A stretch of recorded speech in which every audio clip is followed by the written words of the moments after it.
আজকে একটা আমার কাছে অর্জুন কোম্পানির ই রিক্সা এসেছে, যেটার এক্সেলেটার করলে আপনার ধক ধক মানে ছেড়ে দিচ্ছে এক্সেলেটার একবার করে, লুজ মারছে।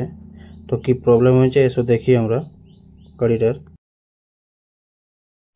তো এটার মূল সমস্যা হচ্ছে চাবির ঘাটটা লুজ হয়ে গেছিলো, এই কারণে গাড়িটা এক্সেলেটার একবার করে ছেড়ে দিচ্ছিল রানিং অবস্থাতে, লোড অবস্থাতে। তার জন্য এই চাবির ঘাটটা দেখুন কি অবস্থা হয়ে আছে। দেখুন অন করলেও ঝাঁকা যাচ্ছে,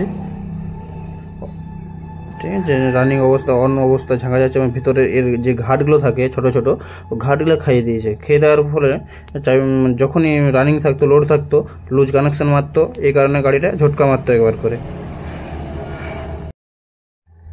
তো মিটারে এই 10 নম্বর গুটি দেওয়া আছে, চলো গুটিগুলোকে খোলা যাক। ঠিক আছে, খোলার পরে এই চাবিটাকে চেঞ্জ করে নতুন একটা চাবি লাগানো হবে।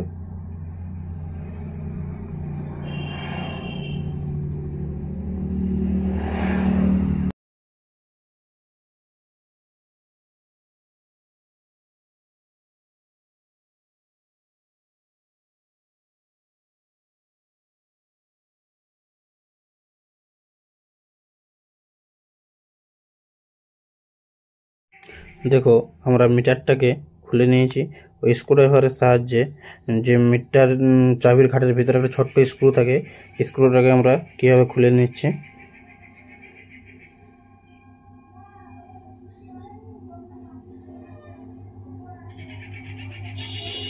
চাবিটা দেখো ওই স্ক্রুটা খোলা মাত্র চাবিটা ঝাঁকাই গেল আমাদের। ঝাঁকাবার পরে এখানে নতুন চাবিটা লাগিয়ে দেবো আমরা।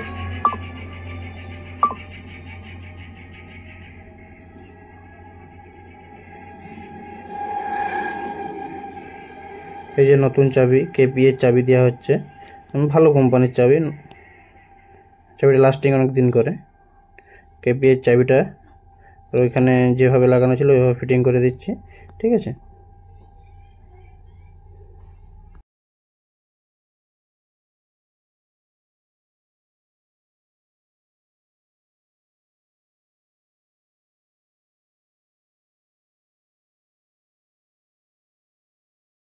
আমাদের মিটার লাগানো হয়ে গেছে। এরপরে 4 পিন যে জ্যাকটা থাকে চাবির সাথে ওয়ারিংয়ের যে জ্যাকটা, ওই জ্যাকটা আমরা লাগিয়ে দিলাম। ঠিক আছে, লাগিয়ে দেওয়ার পরে চাবিটা অন করে একবার দেখে নিচ্ছি অন হলো কি হলো না। হ্যাঁ, অন আমাদের হয়ে গেছে, দেখো চাবি শো করছে মিটারের লাইন, ওটা অসুবিধা নেই কিছু। এরপরে যে গুটি নাটগুলো ছিল ওই নাটগুলো আমরা লাগিয়ে দিলাম। হ্যাঁ, লাগিয়ে দেওয়ার পরে রানিং করে একবার গাড়িটাকে দেখে নেব।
এই যে দেখুন আগের পুরোনো চাবিটার কি অবস্থা, অফ করলো চাবিটা ঝাঁকা যাচ্ছিলো এমনিতেই, অন করলো তো ঝাঁকা যাচ্ছে চাবিটা।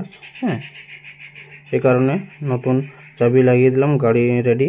আর যদি ভিডিওগুলো আমার ভালো লেগে থাকে তাহলে অবশ্যই চ্যানেলটি সাবস্ক্রাইব, লাইক, কমেন্ট, শেয়ার করো, চ্যানেলটির পাশে থাকো এরকম নতুন নতুন ভিডিও পাওয়ার জন্য।